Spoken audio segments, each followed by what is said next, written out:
companhia aérea turca está a estudar as condições para começar a operar voos regulares para Bissau.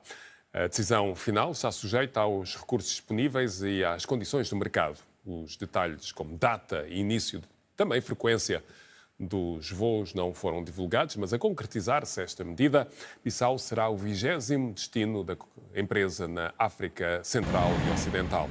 O mercado da aviação na Guiné-Bissau é atualmente limitado, com apenas 5 transportadores a operar serviços internacionais, sobretudo para destinos dentro de África. Em março, o presidente turco e o presidente da Guiné-Bissau mantiveram conversações em Istambul, onde discutiram o reforço das relações económicas entre os dois países. Atualmente, a Turkish Airlines voa para 62 cidades em 41 países africanos. A 10 de setembro de 1964, faz hoje 51 anos, Portugal reconheceu formalmente a independência da Guiné-Bissau. Foi quase um ano depois do PAIGC ter declarado unilateralmente a independência do país em Medina do Bué, a 24 de setembro de 1963. A Guiné-Bissau tornou-se a primeira colónia lusófona africana a romper o vínculo de 5 séculos de dominação portuguesa. A independência só foi reconhecida por Portugal em setembro de 1964, com a assinatura do Acordo de Argel, que também determinou o cessar-fogo, a retirada das tropas portuguesas e o estabelecimento de relações de cooperação entre os dois Estados soberanos. Desde então, Portugal e a Guiné-Bissau mantêm relações diplomáticas e de cooperação reforçadas pela ligação através da Comunidade dos Países de Língua Portuguesa.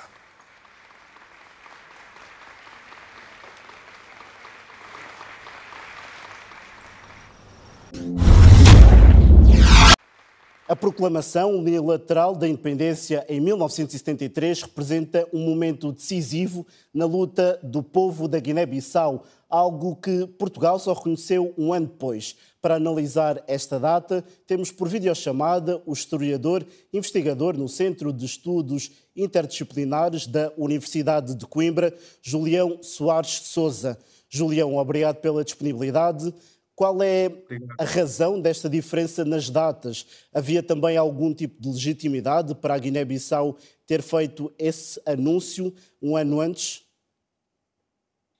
Sim, como sabe, a Guerra da Guiné foi de facto uma guerra com características muito específicas, porque ao longo da primeira década, da década de 60, o PAIGC foi conquistando alguns espaços libertados. E a partir de 66, 67, começou a fazer preparativos para no sentido de proclamar unilateralmente a independência da Guiné. E, portanto, isto ficará resolvido a partir do dia 24 de setembro de 1973, quando, por acaso, diferentemente daquilo que se podia pensar, podia ocorrer nas outras colónias, a Guiné proclamou unilateralmente a independência do país.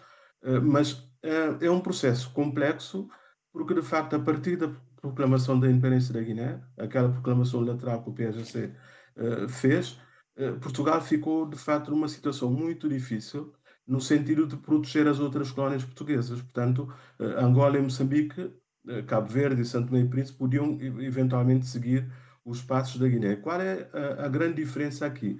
É que, imediatamente após a proclamação lateral da independência da Guiné, houve cerca de 70 países e nas semanas seguintes, mais de 80 países que concordaram em apoiar, de facto, essa proclamação da independência da Guiné. Portanto, este foi um marco, acho que dificilmente Portugal poderia aguentar o caso da Guiné, a situação da Guiné concretamente, muito menos a situação de Cabo Verde, uma vez que a Guiné e Cabo Verde tinham o mesmo partido que lutava para a independência desses dois territórios. E, portanto, como grande conhecedor da história da Guiné-Bissau, qual é que é a importância desta data em termos históricos? É importante. Está-me a perguntar sobre o 24, a proclamação unilateral da independência da Guiné? Esta data de hoje, a que nos referimos? A de hoje foi, de facto, é um processo que não foi tão linear, porque, de facto, o PAIGC pretendia que a aceitação formal da independência do país ocorresse no dia 12 de setembro de 1974. Portugal assim não quis. O PAIGC queria fazer coincidir a data com a data do nascimento da Amílcar Cabral, como sabe, daqui a uns dias vai ser celebrada, mas Portugal não aceita. Em todo o caso, eu acho que foi muito importante para a Guiné-Bissau esse reconhecimento formal da independência do país, porque de facto ficou aí resolvida a questão colonial à partida, não é?